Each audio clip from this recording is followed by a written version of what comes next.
Very thankful to Mr. Deepak Manchanda and Mr. Anil Arora. Neither of them seem to be here. Because I'm a stopgap, speaker. Somebody else was supposed to come, but 2 days back I was told that I was to fill in. So please excuse me for any goof-ups. Graphene MedResource, that is the company I'm representing. We provide expert-based solutions in life cycle management, of which track and trace happens to be one to the pharma biotech industry. Now, basically, most of it has already been said by my previous speakers, so I will try and put a business perspective to it, that is, and maybe indulge in a certain amount of semantics. Like Mr. Mathur mentioned in his, first inaugural discourse, that people need to become proactive. People are already acting on it de facto. So I've decided to reproduce from The Art of War a famous quote: victorious warriors win first and then go to war, while defeated warriors go to war first and then seek to win. All my previous speakers have actually proved this. Well, a lot has been said about the global scenario in terms of regulations. I'd just like to emphasize that Turkey was the first to implement this track and trace in pharma. It has spread world over now. In fact, China is going to have it in place by 2015, as Latin America would. EU has, because we are representing a Swedish company in India, EU in fact is preferring suppliers who have this in place. USA, I beg to differ a little bit with Mr. Mathur. USA is a confused state, in a confused state of mind. Although California went ahead, California has always been proactive and always thinks on its feet. But recently, the House of Representatives gave out a very confused ruling stating that this may not happen till even 2027. Well, what is the Indian scenario? As I said, China and other countries already have this in place and thinking about it.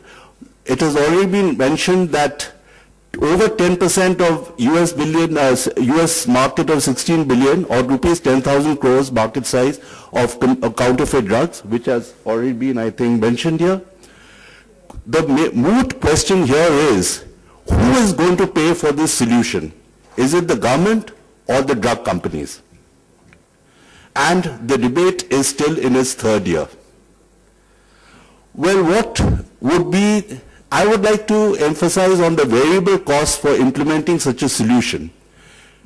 It would be the cost of the unique alphanumeric encrypted serial generation, the online cost of online printing, which would again depend on what kind of print media you're using, what kind of paper that the label, quality of the label that you're using, and tracking, assuming an overall average of 5% fakes.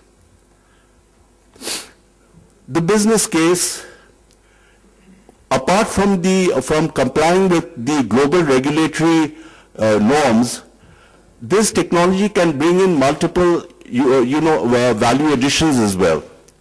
I would put this as the critical success factors. One is build trust through authenticated foods, beverages, drugs, and all consumer products. Brand marketing and protection. Better control on supply chain. A lot has been said about it already. Manage reverse logistics better so that you have a record of authenticated product returns. Running royalty programs and connect with the consumers through direct messaging. The typical TNT technology should actually be should have ease of implementation so that there is minimum impact on production lines, should prevent reuse of packaging, ease of verification for the end consumer, and ability to track products and trace fake products in the distribution network. and of course end-to-end generation of code generation to printing, packaging, in transit, and customer authentication. Of course, there should be no leakage of any data, serialization data during this whole process, and ultimately the bottom line is that it must comply with all regulatory guidances. We have a partner, Graphene has a partner, expert partner in track and trace called Anant Advantages, who in turn have partnered Adobe, who are the leaders in secure documentation. And they have this expertise. I will not go through that. You can read it for yourself. This is what Harpal was trying to, has projected, but I've just put it in a, hopefully in a more simplified fashion, where you can see the workflow of a typical track and trace solution.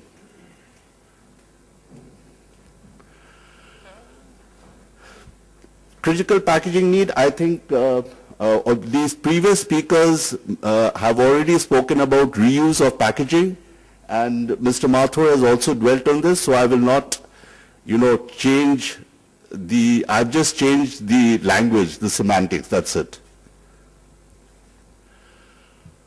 Now, this track and trace could also be used as a, customer loyalty program. It could be used for marketers to launch and manage their loyalty programs. Of course, it can be used for rewarding loyal customers in multiple ways, one of them being to offer a discount. And also you could use this as a tool to prevent customers from switching loyalty. Because you can, leverage it in such a way, and, it's very flexible. You can leverage it in such a way that the reward goes directly to the customer rather than to the retailer. So this is how you can, leverage this track and trace tool to reward loyal customers and to build loyalty for your brand. Now, what would be the take home from this presentation? Well, to start with, you need to comply with the global regulatory guidance, which is anyway on our heads. There would be the e-pedigree benefits, which Harpal, I think, has already described, where you could, maintain, you could see, you could distinguish a parent-child relationship as to what has gone into a shipper. You would also, this solution would also entail better inventory management, so you could save resources. As I said in my previous slide, build trust and loyalty for your product or your brand, and keep competitors. Please note that I have used inverted commas for the word competitors, which actually would mean is a euphemism for counterfeiters. And Mr. Mathur just said, just do it now. Only a cat has 9 lives. I'm sorry for the cliche. Thank you.